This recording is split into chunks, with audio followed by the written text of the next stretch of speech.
Leo tuambizane ukweli mchungu ni kwamba producers wengi tunapenda kutizama video zinazoelezea vocal mixing peke yake, kwamba jamaa tunapenda kuona mtu akiapply effects, EQ, reverb, compressor na vitu kama hivyo, lakini hatutaki na hatuna muda wa kuangalia video ambazo zinaelezea mixing za beat.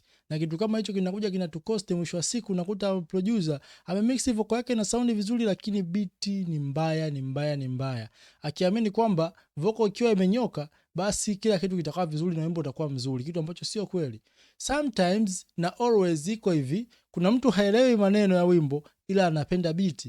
Na nyimbo nzuri yote ambayo unaisikia duniani, trust me, fanya research yako mwenyewe, nyimbo yote kubwa duniani ambayo unaipenda wewe, uzuri umeanzia kwenye beat kabla hiyo vocal. Kwa hiyo hakikisha kwa wewe kama producer, tizama sana tutorial za kumix beat, za kutengeneza beat kali, kwa sababu hizo ndio zitakujenga wewe baadaye uweze kumix vocal yako vizuri. Ukimix vocal yako vizuri sana afu beat yako ni mbovu, nyimbo nzima inakuwa mbovu. Trust me. Bye bye.